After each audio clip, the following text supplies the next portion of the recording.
सहज विज्ञानाशी ही आपली 17वी आवृत्ती आहे. 17व्या आवृत्तीमधील हा वृक्षवल्ली आम्हा स्वरे हा 5वा अध्याय आहे. आवृत्तीचं नाव का? येतोय बोला बोलत राहा. हा वेळेस विजयाने घेतला, दुसऱ्या मंदाने, 5व्या वेळेस डॉक्टर संगीताई,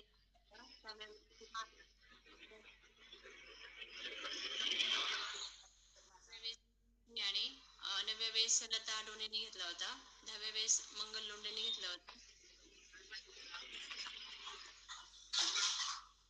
त्याच्यानंतर 12व्या आवृत्तीच्या वेळेस 14व्या वेळेस सविता गायके यांनी घेतला होता. 15व्या वेळेस अश्विनी प्रवीण गायके यांनी घेतला होता. 16व्या आवृत्तीच्या वेळेस डॉक्टर संगीता यांनी घेतला होता. आणि आता 17वी आवृत्ती आहे, वियोग भैया घेत आहे. वियोग भैया.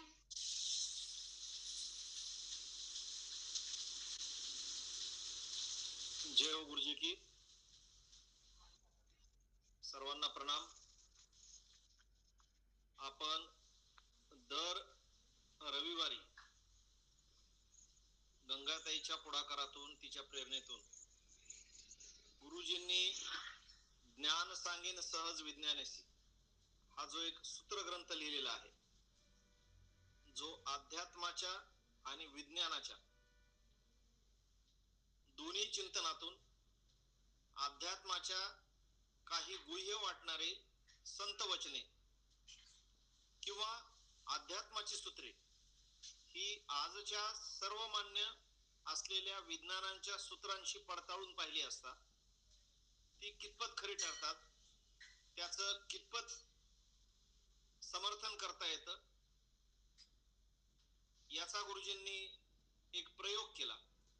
आणि त्या प्रयोगाच्या अनुषंगाने राजयोग हे विवेकानंदांचे योगशास्त्रावरील एक मूलभूत पुस्तक वाचल्यानंतर गुरुजींना जे जे स्पष्टीकरण स्फुरलं, सुचलं, पटलं आणि विशद करावं असं वाटलं, ते या पुस्तकाच्या माध्यमातून त्यांनी आपल्या समोर विशद केलेलं आहे.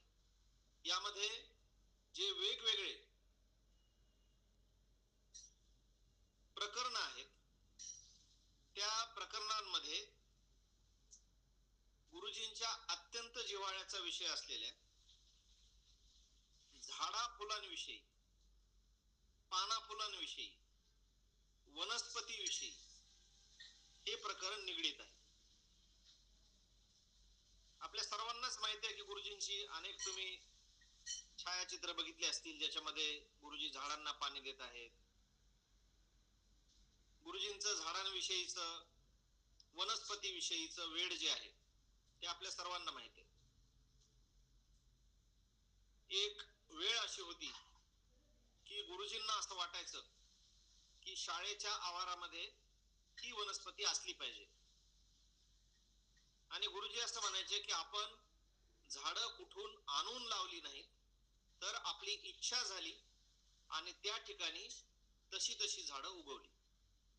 म्हणजे जणू काही सुप्त असलेले हे धरतीच्या पोटात असलेले जीव, अपक्रांत जीव गुरुजींच्या उत्कट प्रेरणेपायी मुक्त झाले, जमिनीवर आले आणि व्यक्त झाले. अशा अनेक घटनांची मालिका त्यांच्या आयुष्यामध्ये जी घडली, ती मालिका आपल्या सर्वांना ज्ञातच आहे. त्यापैकी एक प्रसंगाची मी सहज आठवण करून देतो आणि आपण पुढे जाऊ. वरपगावच्या शाळेमध्ये असं घडलं की गुरुजींना अनेक झाडे तिथे पाहायला मिळाली, परंतु एक खंत त्यांच्यामध्ये होती, मनामध्ये होती की इथं बेलाचं झाड नाहीये. आणि हे बेलाचं झाड आता इथं कसं येईल या विचाराने ते तिथं थबकले. प्रार्थनेची वेळ होत चाललेली होती. आपल्या सर्वांना माहित आहे की गुरुजी वरपगाव ह्या आपल्या मूळ गावामध्ये जरी शिक्षक म्हणून नोकरीला असले तरी त्यांनी 1 मिनिटही कधी प्रार्थनेला सुद्धा उशीर होऊ दिला नाही. आणि जर कधी झाला क्वचित एखाद्या वेळी तर त्यावेळी गुरुजींनी रजा देऊन त्या दिवशी काम केलेलं आहे शाळेमध्ये. इतकं शिस्तप्रिय जीवन जगत असताना, प्रार्थना चुकवायची नसताना, तो क्षण चुकवायचा नसताना झालं असं की बागेमधून शाळेच्या त्यांचा पाय निघेन असा झाला. कारण बेलाचं झाड तिथं हवं होतं, बेलाचं झाड तिथं नव्हतं. मग एक गुरुजी होते, ते आपल्या गुरुजींकडे आले आणि त्यांना असं म्हणाले की आता काय विचार करत तिथे थांबलेला आहे, आता प्रार्थनेची वेळ होत आलेली आहे, चला आपण आता. तर ते असं म्हणाले की नाही, मला का कुणास ठाऊक असं वाटतंय की इथं बेलाचं झाड हवं होतं आणि बेलाचं झाड काही नाहीये. तर ते म्हणले, अहो, बेलाचं झाड असण्यासाठी आपल्या पंचक्रोशीमध्ये कुठंतरी बेलाचं झाड असायला हवं. मग त्याचं एखादं पान फळ पक्ष्याने खाल्लं, त्याची विष्ठा कुठंतरी टाकली तर दुसरं झाड उगवेल. अशी ही निसर्गाची जी झाडं पसरण्याची, प्रसाराची, प्रचाराची जी पद्धत आहे, तर त्या पद्धतीमध्ये बेलाचं झाड हे काही बसण्यासारखं नाहीये. तर आपल्या पंचकृषीत नसलेलं झाड इथं उगवल असा आत्ताच्या आत्ता तुम्ही विचार करू नका. ते कधीतरी आपण कुठून तरी आणू, लावू आणि आता आपण चला, प्रार्थनेला उशीर होतोय. गुरुजींचा पाय तिथून काही निघेना आणि एक मूल तिथं पळत पळत आलं आणि गुरुजींना बघून ते सहज म्हणाला की गुरुजी, मी ना 2 दिवस मामाच्या गावाला होतो आणि तिथून तुम्हाला झाडांची आवड आहे म्हणून इथं फारसं काही मला न दिसलेलं एक बेलाचं झाड मी आणलेलं, तर तुम्हाला मी देऊ का? गुरुजी आणि त्यांच्या सोबतचे गुरुजी, गुरुजी तर चकित झालेच झाले, त्यांच्या सोबतचे गुरुजी अधिक चकित झाले की हा चमत्कार म्हणावा की योगायोग म्हणावा का योग म्हणावा, काय म्हणावा याला, की हा छोटा मुलगा आत्ता 2 मिनिटापूर्वी आम्ही ज्या पंचक्रोशीत नसलेल्या झाडाची चर्चा केली आणि ज्या झाडाच्या उत्कट उपस्थिती इथं असावी अशा गुरुजींच्या भावनेपोटी जणू काही हे मूल कुठून तरी आलं आणि नेमकं ते मामाच्या गावाला जाऊन 2 दिवसापूर्वी ते झाड घेऊन आलेलं आहे. आणि मग गुरुजी म्हणाले की ते आण झाड. त्याने ते झाड आणलं. थोड्या वेळात ते झाड तिथं लावण्यात आलं आणि मग तिथून गुरुजी अगदी आनंदाने प्रार्थनेला गेले. म्हणजे गुरुजींचं आणि वनस्पतीचं हे जे नातं आहे, मी अनेकदा गुरुजींना बीडच्या नगर रोडच्या नर्सरीमधून नारळाची आणि इतर झाडं घेऊन जाताना बघितलेलं आहे. मी सोबत ती झाडं घेऊन गेलेलो आहे.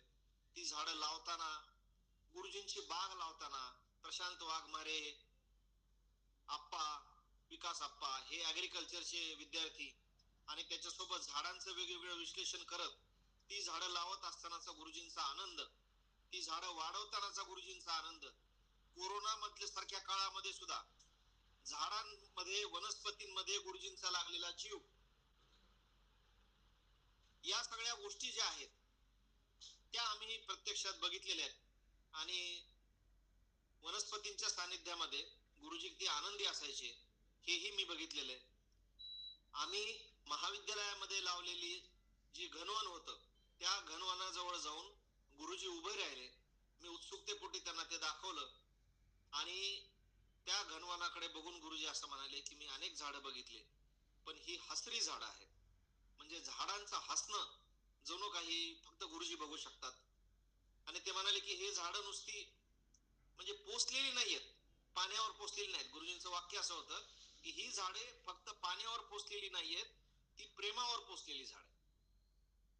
म्हणजे ज्याने ती झाडं लावली होती ते आमचे पाटील सर जे होते, तर त्यांना ही कदाचित सगळ्यात मोठी मिळालेली शाबासकी होती, सगळ्यात मोठं मिळालेलं प्रमाणपत्र होतं. आणि अशी 2 घनवनं जी आम्ही लावली होती, तर ती बघायला स्वतः गुरुजी आले होते. अत्यंत आनंदाने त्याच्यामध्ये फिरले होते आणि खूप आनंद त्यांनी व्यक्त केला होता. वनस्पतींचं आणि गुरुजींचं असलेलं हे जे अविभाज्य नातं आहे, या नात्याला एक प्रकारे उजाळा देणार हे प्रकरण आहे. या प्रकरणाचं शीर्षक असं आहे, वृक्षवल्ली आम्हा सोयरे. आपण सर्वांनी अगदी बालपणापासून तुकाराम महाराजांचे जे अत्यंत प्रसिद्ध असे अभंग आहेत, त्या अभंगापैकी हा अभंग आपल्या सर्वांनी ऐकला असेल. वृक्षवल्ली आम्हा सोयरे, वनसरे पक्षीही सुस्वरे आळविती, सुखे येथे म्हणू एकांताचा वास नाही गुणदोष अंगा येत. भंडाराच्या डोंगरावर जेव्हा साधना करत होते महाराज तुकाराम महाराज, तेव्हा हे जे वृक्षवल्ली जे होते ते त्यांना सोयरे वाटायचे. मग कुणी असं म्हणेल की अहो ते संत आहेत, ते दगडालाही सोयरे म्हणतील, ते झाडांनाही सोयरे म्हणतील, ते कुणालाही सोयरे म्हणतील, तुम्ही काय शब्दशः अर्थ घेऊ नका बरं. कारण माणसं आसपास नसले तर बरं असतं, त्यांचा विचार करावा लागतो. माणसाचा नुसता चेहरा बघितला की त्याचा इतिहास, त्याचा वर्तमान, त्याचा भूतकाळ, त्याचे आपल्याशी असलेले संबंध, त्याच्या घटना, त्याचं आपल्याला आता काय तो येऊन बोलणार आहे, काय उद्देशानं आता आपल्याला जवळ आलाय, कशाला दिसलाय, इथपासून अनेक गोष्टींचं एक वलय माणसाच्या डोक्यामध्ये विचारचक्र सुरू होतं. माणसं जर नसली आणि नुसता निसर्ग असला तर निसर्ग निर्दोष निर्भेळ आनंदाशिवाय आणि आनंदी सहवासाशिवाय काही देत नाही. दिलं तर तो सावली देतो, दिलं तर तो आपल्याला आनंदाचा झोका देतो, दिलं तर तो अत्यंत मधुर असं फळ देतो, आणि काही नाही दिलं तर एक दिलासा, एक निवांतपणा त्याच्या आश्रयाखाली आपण सगळे अनुभवू शकतो. म्हणजे निसर्गाचं जे आहे सहवासाचं एक प्रकारचं सुख, त्या सुखाला तुकाराम महाराज भुलले होते आणि त्याच्या आनंदापोटी त्यांना सरळ सोयरे म्हणून टाकलं, असं कोणीतरी आपल्याला म्हणेल. म्हणजे जे शब्द पंडित आहेत ते शब्द पंडित म्हणतील की हा एक लक्षार्थ आहे, हा वाच्यार्थ नव्हे. लक्षार्थ म्हणजे काय की लक्षार्थ म्हणजे म्हणलेले ते आता काय एक उपमा द्यायची काहीतरी म्हणून आपलं कोणाला तरी, म्हणजे हे आमचे मित्र आहेत, हे आमचे, हेच आता हे झाडच माझे मित्र आहेत, हे वनस्पतीच माझे मित्र आहेत, हे सगळं, हे नदी नाले, हे डोंगर, हेच माझे आता मित्र आहेत, असं मित्र म्हणता म्हणता त्यांनी काय केलं की त्यांना सोयरे म्हणून टाकलं, असं कोणी म्हणेल. परंतु या संत वचनाचा गुरुजींनी विज्ञानाशी असणारा संबंध जोडत असताना हे दाखवून दिलेलं आहे की संतांच्या मुखातून बाहेर पडलेली वाणी हे संत वचन असतं, नवे नवे ते सत्य वचन असतं. त्यामुळे तो लक्षार्थ नव्हे तर तो वाच्यार्थ आहे.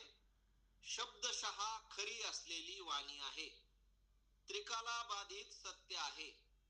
विज्ञानाला काल कळालं होतं का नाही माहित नाही, आज कळालं तर चांगलीच गोष्ट आहे, उद्या कळेल. परंतु संतांच्या मुखातून निघालेली वाणी हे संत वचन नव्हे सत्य वचन आहे. आणि या सत्य वचनाचा विज्ञानाच्या परिभाषेमध्ये, विज्ञानाच्या सूत्रामध्ये केलेला उलगडा आपण या प्रकरणामध्ये पाहणार आहोत. मग गुरुजी असं म्हणतात की सोयरे कुणाला म्हणतात? सोयरे त्यांना म्हणतात की ज्यांचं कूळ मूळ हे आपल्या तोला मोलाचं असतं, ज्यांच्यामध्ये रोटी व्यवहार नव्हे बेटी व्यवहार होतो, ज्यांच्यामध्ये सोयरीक करता येते, त्यांची मुलगी आपल्याला करता येते, आपली मुलगी त्यांना देता येते. म्हणजे काय, म्हणजे सोयरीक संबंध करता येतात. सोयरी संबंध कोणाशी होतात? कोण असतात सोयरे? नंबर एक, सोय करणारा म्हणजे सोयरा. पण म्हणतो ना त्या गावामध्ये ना आमचे एक सोयरे आहेत असे असे. आता त्या गावात जर आपण गेलो तर एक काही चौकशी करायची असली, काही जमीन घ्यायची असली किंवा मुलगी द्यायची असली, काही असलं ना तर आमचे ते सोयरे आहेत एक त्या गावामध्ये. मग त्यांच्या घरी आम्ही उतरू शकतो. मग घरात गेलो तर ते म्हणतील हा हा आपण पाहुणे लागतो, आपण सोयरे लागतो, नाही का. मग ते आपल्याला माहिती देतील, ते आपल्याला आत्मीयतेच्या भावनेनं बघतील. कधीतरी सोयरीक संबंध आपले झालेले आहेत. हा त्या गावामध्ये आमच्याच्या घरामध्ये आमची एक आत्या दिलेली होती, नाही आमची ती एक चुलती जी आहे तिची सून त्या गावची आहे, ते आमचे सोयरीक संबंध आहेत.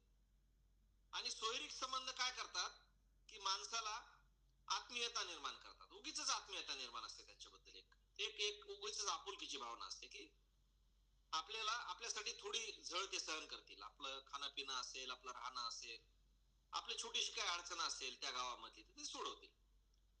म्हणजे कोण आहेत हे आपले, हे कूळ मूळ आपलं कुठंतरी जुळतं त्यांच्याशी, आणि आपल्याला निर्धास्तपणे असं वाटतं की हे आपले. हा एक अर्थ झाला. आणखी काय अर्थ आहे? आणखी असा अर्थ आहे की कुठेतरी आम्ही एक आहोत. एक आहोत म्हणजे काय? की कुठेतरी महापुरुष आमचा मूळ पुरुष एक आहे घराण्याचा, काहीतरी संबंध आलेले आहेत आणि कुठेतरी तोलामोलाचे आहोत. काहीतरी ऐक्य भावना आहे. ही ऐक्य भावना माणसाची आणि वनस्पतीची असू शकते का? असा एक यक्ष प्रश्न याच्या पाठीमागे आहे. आणि या प्रश्नाची उकल म्हणजे हे प्रकरण आहे. हे प्रकरण विज्ञानाच्या भाषेत वृक्ष आपला सोयरा कसा आहे हे गुरुजींनी यामध्ये दाखवून देण्याचा प्रयत्न केला.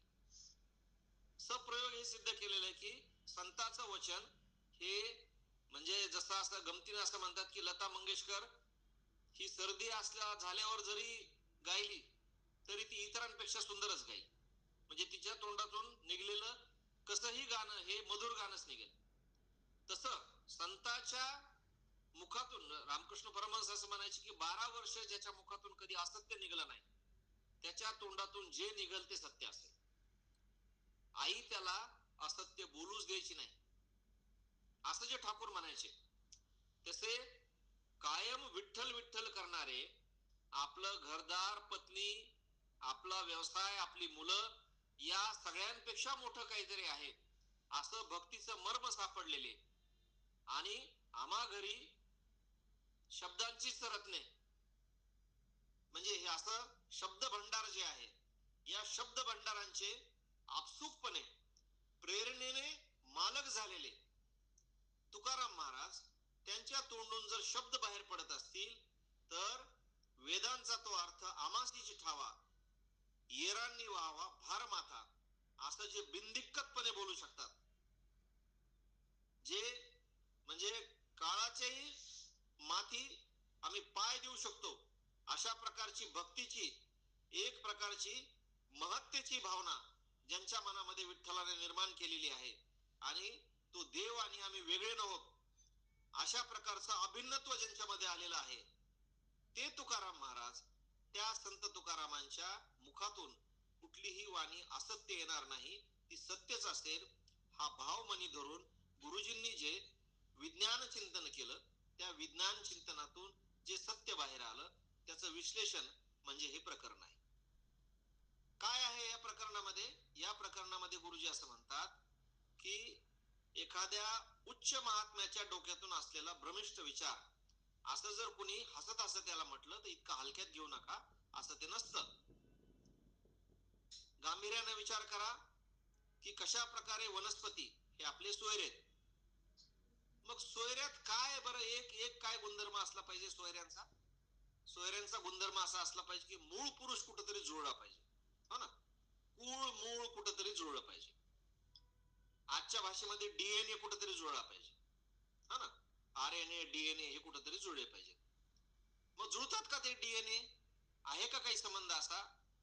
मग गुरुजी म्हणतात जा पाठीमागे तुम्ही की अगोदरचा सगळ्यात अगोदरचा जीव कोणता असा जर विज्ञानानं शोध घेतला तर विज्ञान असं सांगेल की समुद्रावरचं शैवाल हा मूळ जीव आहे आणि तो मूळ जीव वनस्पती आहे.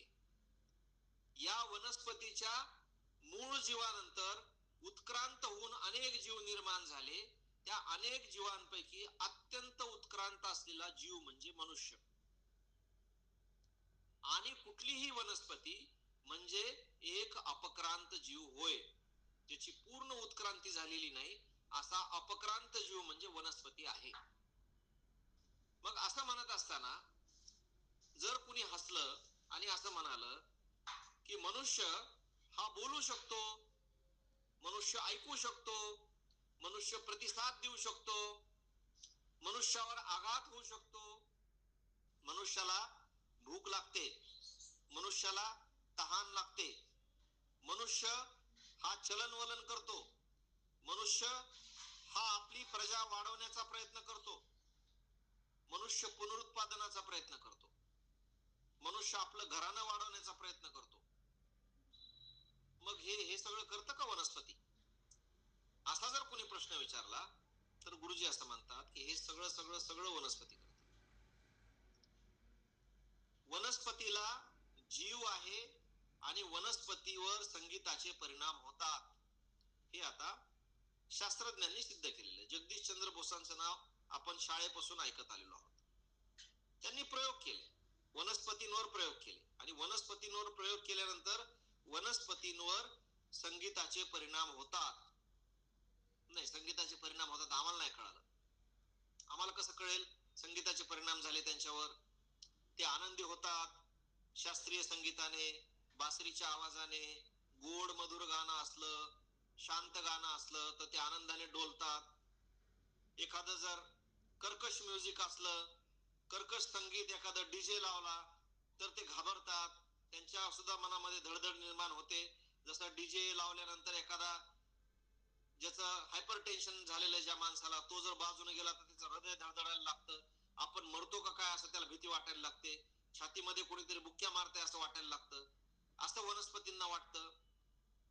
हे शास्त्रज्ञांनी बघितलेलं आहे. ते म्हणतात, आता H2O इक्वल टू वॉटर हे काय आपणही करून बघितलेलं आहे असं नाही. आपण मानतो ना ते. का मानतो? ते सप्रयोग सिद्ध झालेलं आहे. अनेक प्रयोगशाळांमध्ये असं शास्त्र सांगतं, असं विज्ञान सांगतं, असं विज्ञानाच्या पुस्तकामध्ये लिहिलेलं आहे. आपण प्रयोग केलाय का? हायड्रोजनचे 2 अणू आणि ऑक्सिजनचं 1, आणि आपण ते दोन्ही आणले, डाव्या हातात हायड्रोजनचे 2 आणि उजव्या हातात ऑक्सिजनचं 1, ते दोन्ही मिक्स केले आणि झालं पाण्याचा थेंब तयार. असं आपल्यापैकी किती जणांनी केलंय? बहुतेकांनी केलेलं नाही, पण आपण ते मानतो. नाही, ते लिहिलेलं आहे ते विज्ञानाच्या पुस्तकामध्ये, ते जगात सगळीकडे सिद्ध झालेलं. तसंच या वनस्पती शास्त्रज्ञांनी हे सिद्ध केलेलं आहे की गाण्यांचे परिणाम, संगीतांचे परिणाम वनस्पतीवर होतात.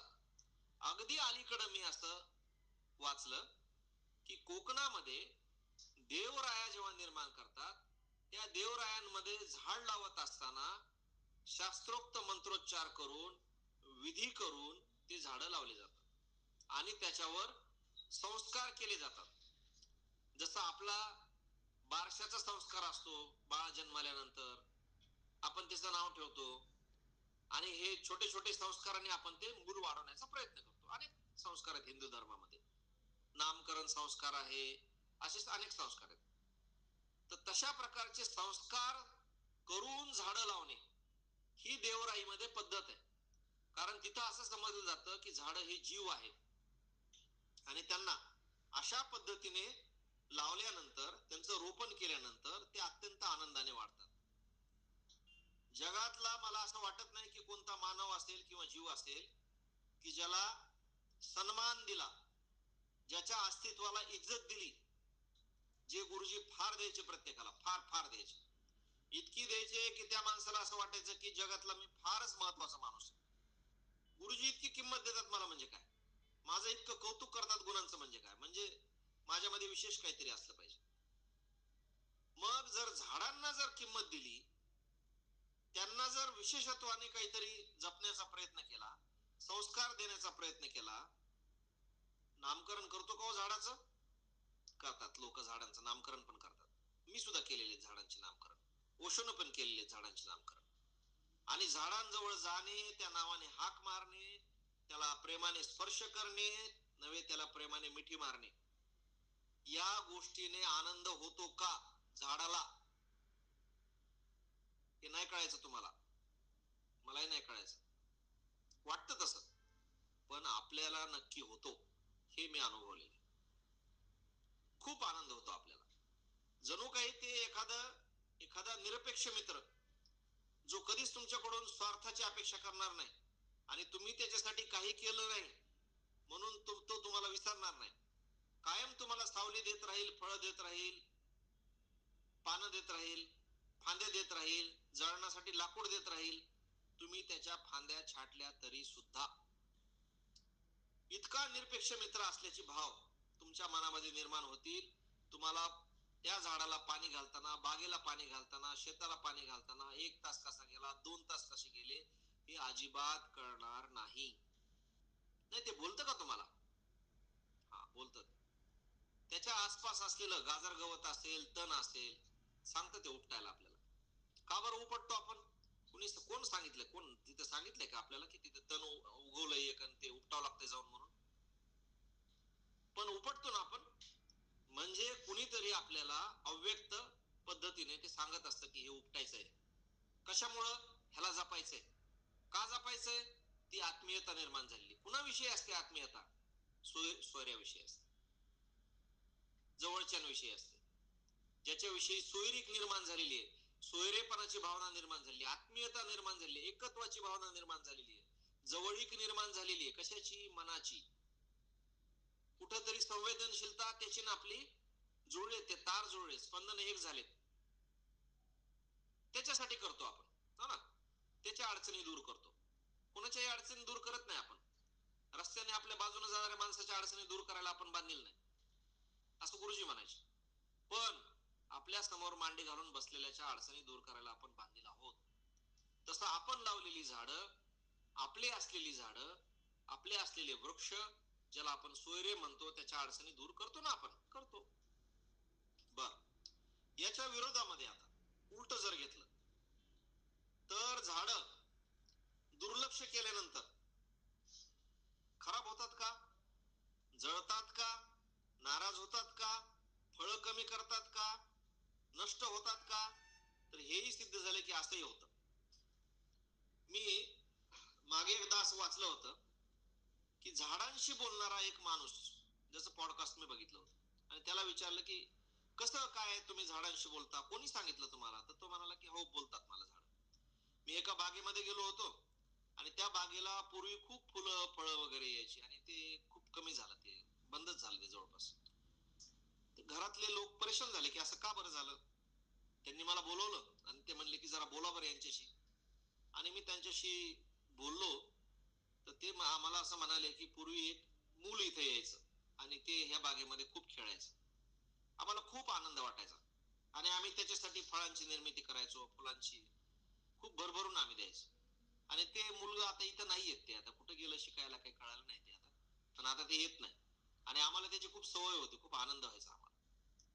मग आता ते आम्हाला ते नाराजी आज आहे आमच्या मनामध्ये आणि आम्हाला असं वाटतं की कशाला फुलं तरी निर्माण करायची, फळं तरी करायची, कुणासाठी करायची. तर आम्ही आता ते त्याच्यामुळे कमी झालं. तर तो असं म्हणाला की ते मूल पुन्हा एकदा आणा आणि या बागेमध्ये फिरवा, ते पुन्हा प्रतिसाद देईल. म्हणजे हे जे आहे, तर हे काहीतरी गौड बंगाल आणि काहीतरी दंतकथा वगैरे नाहीये. तर कुणाला तरी इतकी संवेदनशीलता आहे की ते झाड, म्हणजे अगदी कालची गोष्ट आहे की एक तिसरी चौथीतला मुलगा बाल लेखक आहे, सोनाली कुलकर्णी नावाच्या एका संवेदनशील मराठी अभिनेत्रीने त्याची मुलाखत घेतलेली आहे. आणि ती मुलाखत मी ऐकत होतो, तर त्या असं म्हणाल्या की आम्हाला ना तुझ्या इतका छोटा लेखक कधी बघितलाच नाही. काय आहे बरं तुझ्या लिखाणामध्ये, काय गोष्ट? तर तो म्हणला गोष्ट अशी आहे की साधी गोष्ट आहे म्हणला. तो कसं, जे ठाकूर म्हणायचे की ज्याची सरळ बालबुद्धी आहे ना, त्याला अव्यक्त बोलायला लागतं, अव्यक्त त्याचे रहस्य सांगायला लागतं. आणि मग तो मुलगा तो सांगू लागला की कथा माझी अशी आहे की एक मुलगा झोपलेला असतो आणि झोपेत त्याला रडण्याचा आवाज येतो आणि तो उठतो की कोण रडतंय, कोण रडतंय. आणि मग तो बघतो इकडं ते एक झाड असतं आणि ते म्हणतं की मी रडतोय, तू ये माझ्याकडं, मला तुला बोलायचं. आणि मग मी ते मूल त्या झाडाकडे जातं आणि ते म्हणतं की काय झालं तुला रडायला? तर ते म्हणतं की मला खूप दिवस झालं, मला तहान लागलेली आहे आणि मला कोणी पाणीच देत नाही. आणि मग त्या मुलाला असं वाटतं की अरे अरे, त्याला आपण पाणीच दिलं नाही खरंच खूप दिवस झालं, याच्याकडे कोणाचं लक्षच नाहीये. आणि मग तो स्वप्नातच त्याला मग ते पाणी देतो आणि मग ते झाड त्याला धन्यवाद म्हणतं आणि त्याला म्हणतं की आम्ही तुमच्यासाठी किती फुलं फळं देतो, तुम्ही आमच्याकडे लक्ष पण देत नाही. आणि मग तू माझ्याकडे येत जा, आपली आपण मैत्री करू. आणि मग ते झाड सांगायला लागतं की कोणते पक्षी इथं आले होते. मग सगळ्या गोष्टी, त्या सगळी गमती जमती त्या मुलाला तो सांगायला लागतो आणि त्या मुलाने ती गोष्ट लिहिली. अगदी छोट्या मुलाने लिहिली, तिसरी चौथीतल्या. म्हणजे ज्याला लिहिता येतं का असा प्रश्न निर्माण होतो, इतक्या छोट्या मुलांना अगदी सहजपणे ही गोष्ट सांगितलेली. आणि विज्ञानाचे जे मोठे मोठे विश्वातले शोध लागलेले आहेत, ते शास्त्रज्ञ तुम्हाला असं सांगतील की त्या शोधांच्या अगोदर कल्पनाच असते.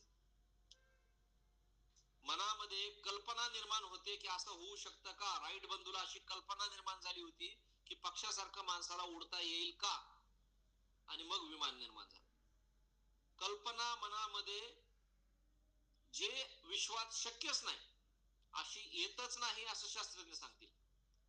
कल्पना मनामध्ये येते ते एका विज्ञानाच्या किंवा एखाद्या वस्तूच्या आविष्करणाचा प्रथम प्रारंभ असतो. म्हणजे आदिवासी सुद्धा तुम्हाला सांगतील की काही आदिवासींमध्ये जिथं भूमीला माता समजण्यात येतं आणि जिथं जंगलाला देव समजण्यात येतं तिथे झाड तोडण्याचा रिवाज नाही. झाड तोडण्याचा रिवाज नाही, मग कसं कसं तोडतात ते झाड? तर ते असं म्हणतात की आदिवासी आपल्याला नको असलेल्या झाडाजवळ जाऊन शिव्या श्राप देतात आणि त्या झाडाला अदवा तदवा बोलायला लागतात. मग काही दिवसानं असं लक्षात येतं की असं जे झाड आहे ते शिव्या श्राप खाल्ल्यानंतर अदवा तदवा बोलणं ऐकून घेतल्यानंतर आपला जीव सोडायला लागतं. त्याला लक्षात येतं की आपण नको आहोत आणि ते झाड हळूहळू वाळून जायला लागतं आणि एक दिवस ते झाड पूर्ण वाळून जातं. म्हणजे कुठेतरी त्या भावना आहेत, कुठेतरी ते मन आहे. आणि गुरुजी याचं उदाहरण देत असताना असं सांगतात, विज्ञानाच्या परिभाषेमध्ये असं सांगतात की विज्ञानाची काही उपकरणं आहेत, या उपकरणाच्या माध्यमातून आता हे सिद्ध झालेलं आहे की फ्लोएम आणि झायलेम. झायलेम काय आहे आणि फ्लोएम काय आहे? अन्नवाहिनी एक, जलवाहिनी एक, या दोन वाहिन्या या झाडांमध्ये असतात. आणि त्या झाडांमध्ये नुसतं अन्न आणि पाण्याचं वहन करतात असं नव्हे, तर मज्जातंतूचं पण काम करतात आणि झाडाला मन पण असतं, ते विचार पण करतात, ते नाराज पण होतात, ते आनंदी पण होतात आणि ते पुनरुत्पादन पण करतात. अगदी अलीकडे तुम्ही एक गोष्ट वाचत असाल. गोष्ट अशी आहे की या वर्षी फार फार दुष्काळ पडणार आहे असं एक गृहीतक सांगत असताना लोक ही गोष्ट सांगतात की आता जांभळांचा सडा पडलाय सगळीकडे आणि खूप खूप जांभळं निर्माण झाली. आणि असं कधी होतं? असं यामुळे होतं की जांभळाचं मूळ घट्ट खोलवर जमिनीमध्ये गेलेलं असतं, त्याला जमिनीमध्ये किती पाणी राहिलंय हे कळतं आणि आता दुष्काळ पडून कदाचित आपण संपून जाऊ शकतो अशी त्याला भीती निर्माण झाल्यावर ते आपली पूर्ण शक्ती फळांमध्ये देतं आणि जांभळांचा सडाचे सडा टाकतं की हे हजारो जांभळ जे आहेत आपण निर्माण केलेले, ह्याचं हजारो वृक्षामध्ये रूपांतर होईल. जेव्हा पाऊस येईल तेव्हा हजारो जांभळांची झाडं निर्माण होतील आणि आपला वंश टिकून राहील. आपण गेलो तर गेलो, पण आपला वंश टिकून राहिला पाहिजे यासाठी ते हजारो जांभळं निर्माण करत आहेत. अशी एक गोष्ट आपण आजकाल ऐकत आहोत किंवा वाचत आहोत. त्याच्यामध्ये किती तथ्य आहे, सत्य याच्या संदर्भात विज्ञान निष्ठ लोकांनी त्याचं स्पष्टीकरण दिलेलं आहे आणि त्यांनी सांगितले की असं काही नसतं. गेल्या वर्षीच्या त्या अधिक उन्हाचा कधी कधी फटका बसल्यानंतर भीतीपोटी असं ते जांभळांची जास्त निर्मिती करू शकतात. पण याचा अर्थ असा आहे की जांभळाचं झाड सुद्धा काही गोष्टींचा अंदाज बांधत आहे, काही गोष्टींबद्दल विचार करत आहे, काही गोष्टींबद्दल त्याला भीती आहे आणि त्या पोटी ते जास्तीत जास्त पुनरुत्पादनाचा, फलोत्पादनाचा मन लावून, संपूर्ण कस लावून, प्राण उत्कटपणे प्रयत्न करत आहे. आणि जांभळं आपण खात आहोत यावेळेस भरपूर. पक्षी जांभळं खात असतील आणि पक्षी जांभळं खात असतील तर अनेक झाडांमध्ये त्याचं रूपांतर होऊ शकतं. म्हणजे हे फ्लोएम, झायलेम या गोष्टींचं आहे. गुरुजी म्हणतात बघा, झाडांना तहान लागते, भूक लागते, हे तर आपल्यालाही कळतं ना. आपल्यालाही कळतं, एखादं झाड कुंडीला पाणी नाही दिलं 4 दिवस तर आपल्या सुद्धा मनाला रोकरोक लागते की त्या कुंडीला 4 दिवस पाणी नाही दिलेलं. 8 दिवस झाला आपण घराच्या बाहेर आहेत, झाडांना पाणी नाही मिळालेलं, कुंडीला पाणी नाही मिळालेलं आणि मग आपण अत्यंत उत्कटपणे पाणी द्यायला लागतो कुंडीला. म्हणजे ते कुठंतरी मागतंय, तहानलेलं आहे, उपाशी आहे. तर हे तर आहेच आहे. मग त्याच्यानंतर आणखी काय?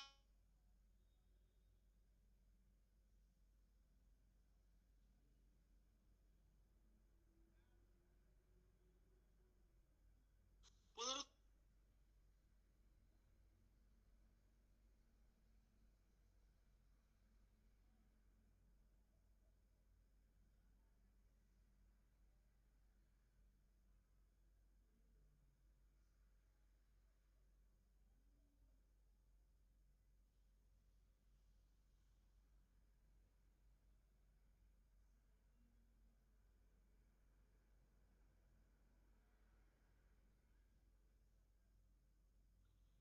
मग हे वनस्पती करतात का?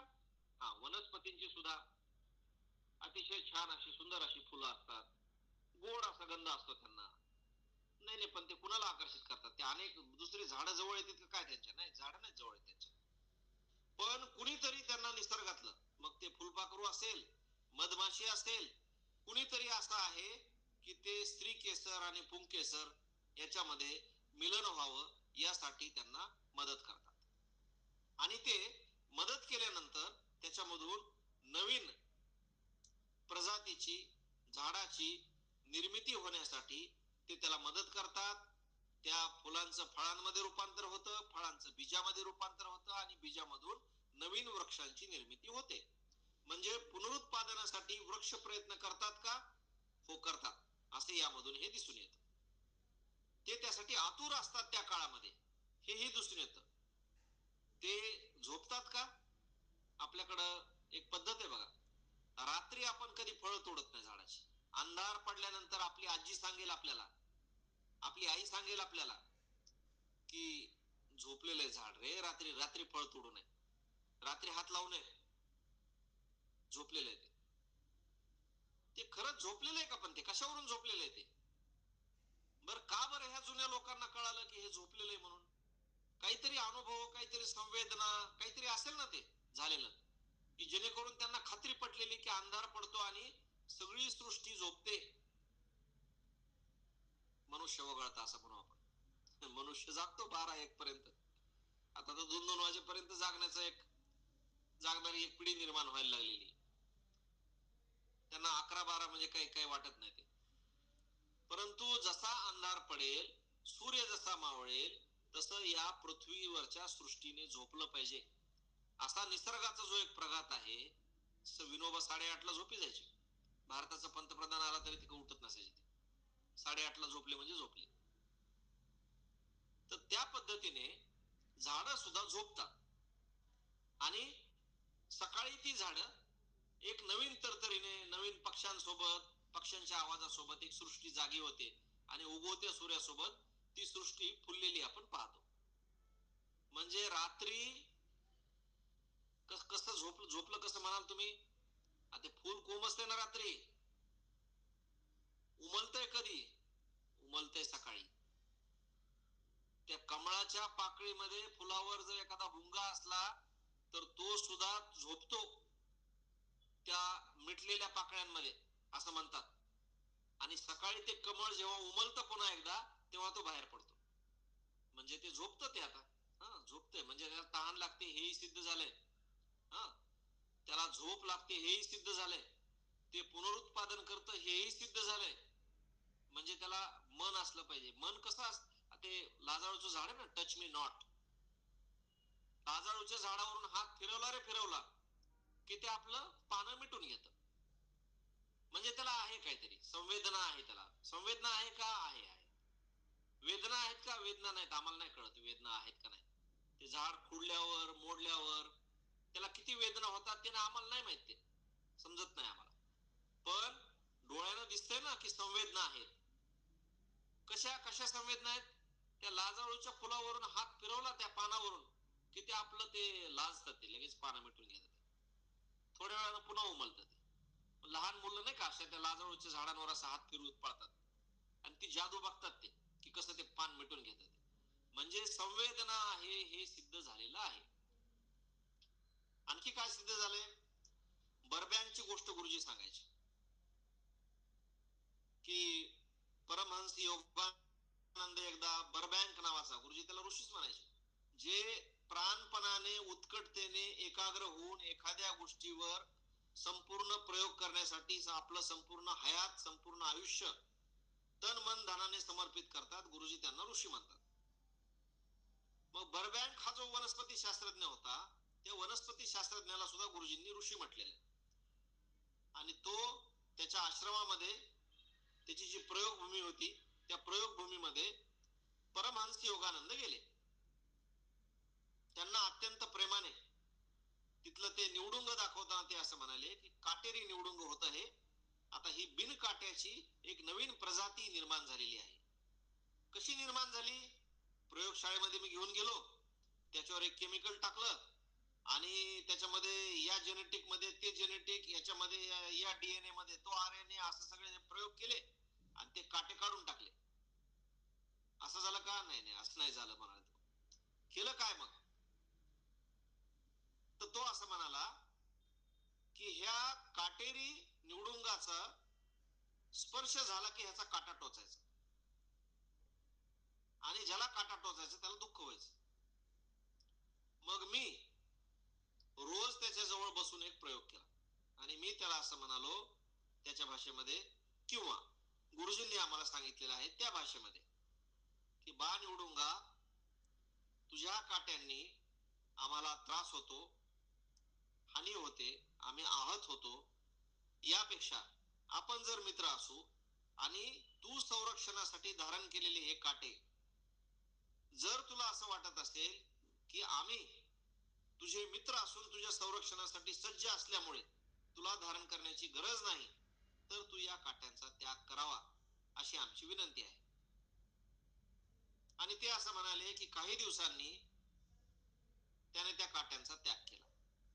आणि पानफुटीची ती प्रजाती असल्यामुळे वनस्पतीची, गुरुजी असं म्हणाले की ते त्याचं एक पान तोडायचं, एकावर एक पानांचा असा तो मजला चढलेला असतो, तर एक पान तोडायचं आणि कुठंतरी लावलं की ती बिनकाट्याची एक नवीन निवडुंगाची प्रजाती निर्माण झाली. आणि ती प्रजाती बर्बँक नावाचा वनस्पती शास्त्रज्ञ परमहंस योगानंदांना त्याच्या आश्रमामध्ये एक केलेला प्रयोग, ज्याला गुरुजी ऋषी म्हणायचे, त्या ऋषींचा तो प्रयोग होता, तो दाखवायचे.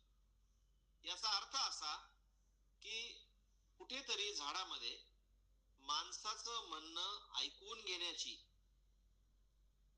या कानानं ऐकायचं आणि त्या कानानं सोडून द्यायचं असं नव्हे.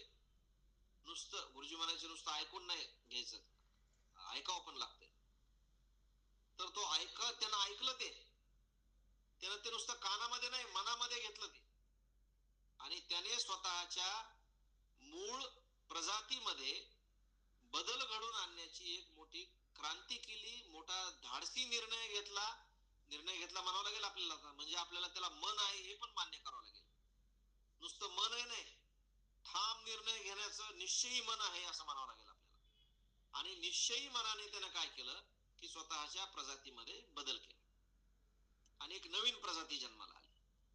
म्हणजे गुरुजींना असं म्हणायचं आहे की माणसांमध्ये ज्या ज्या काही गोष्टी आहेत की ज्यावरून आपण असं म्हणतो की माणूस हा या गोष्टींमुळे एक उत्क्रांत जीव आहे. नाही, पण आपण म्हणतो उत्क्रांत जीव आहे, पण ते स्थलांतराचं एक राहिलं ना ते, की मनुष्य मायग्रेटिंग बर्ड्स आर ऑलवेज हेल्दी म्हणून माणूस स्थलांतर करतो, पक्षी स्थलांतर करतात. जिथं ते सशक्तपणे आहेत त्या भूमीपेक्षा अजून दुसऱ्या ठिकाणी जास्त प्रगत होता येतं असं जर त्यांना वाटत असेल तर ते धाडस करतात आणि आपली सुरक्षित भूमी सोडून ते स्थलांतर करतात आणि स्थलांतर करून प्रगत झाल्याचा अनुभव घेतात. सांगा बरं, तुमची वनस्पती होते का अशी स्थलांतरित? मग असं वाढायला तर काय, केसही वाढतात आणि नखही वाढतात, मग तो काय जीव आहे का? असं म्हणत असताना गुरुजी असं एका समुद्री वनस्पतीचं उदाहरण देऊन सांगतात की अशा वनस्पती सुद्धा स्थलांतर करतात. शाकाहारी वनस्पती आहेत, तशा मांसाहारी वनस्पती सुद्धा आहेत, हे सिद्ध झालेलं आहे. म्हणजे वनस्पतींना सुद्धा आपलं अस्तित्व जपण्यासाठी जी धडपड करावी लागते ती धडपड तर ते करतातच करतात, पुनरुत्पादनाचा पण प्रयत्न करतात, नटतात, मुरडतात सुद्धा, मिलनोत्सुक सुद्धा असतात, तहान लागते, भूक लागते, भय निर्माण होतं, त्यांना आहाराची गरज असते, निद्रेची गरज असते, आणि हे सगळं करून संगीतानं खुश होतात. जे कर्कश संगीत आहे त्यानं ते भयभीत होतात. एखादा माणूस जर तोडायला आला तर त्यांना भीती वाटते. या सगळ्या गोष्टी वनस्पतीमध्ये आहेत. वनस्पती एखाद्या माणसाने मित्रत्वाची, मैत्रभावाने जर विनंती केली आणि तो माणूस विश्वसनीय असला तर त्याच्या विनंतीवरून आपल्या जे मूळ मूळ असणारे संरक्षणाचे काटे आहेत या काट्यांचा त्याग करण्याइतपत आपल्या मनाचा ठाम निश्चय करतात आणि निर्णय घेऊन त्या काट्यांचा त्यागही करतात. अशा सगळ्या गोष्टी जर वनस्पतीमध्ये सिद्ध होत असतील आणि शैवाल ही जी मूळ वनस्पती माणसासारख्या उत्क्रांत जीवाचा आणि वनस्पती सारख्या अपक्रांत जीवाचा एकच मूळ असेल, एकच कुळ असेल, तर वनस्पतींना मग स्वैर का म्हणू नये असं विज्ञानाच्या परिभाषेमध्ये सिद्ध करून गुरुजी प्रश्न विचारतात की तुकाराम हे संत आहेत, हळव्या मनाचे आहेत, त्या डोंगरावर जिथं त्यांनी साधना केली त्या डोंगरावर बसून सगळ्या वनस्पतींनी तिथं वेढलेले असताना जणू काही त्यांना हे वनस्पतीच मित्र वाटले, म्हणून त्या मैत्र भावनेपोटी फक्त त्यांनी वनस्पतींना सोयरेत असं म्हटलेलं नाही. काका सोयरे का म्हटलेलं आहे याचा तर तो पूर्ण अभंगामध्ये विश्लेषणच आहे. सुखे येते म्हणून एकांताचा वास नाही गुणदोष अंगा येतो.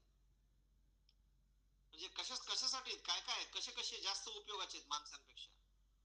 एकांत देतात, एकांत देतात तर देतात, एकांताला पोषक वातावरण निर्माण करतात.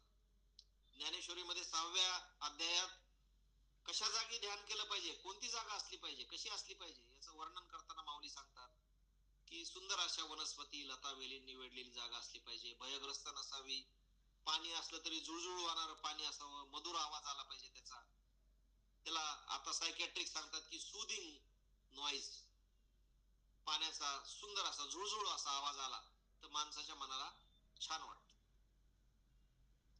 मग हे सगळे असे वनस्पती जिथं मधुर फळं असले पाहिजेत, आसपास फळं देणारे असले पाहिजेत, सुंदर गोड पाणी पिता आलं पाहिजे अमृतासारखं, आणि अशा ठिकाणी ध्यान केलं तर छान ध्यान लागतं.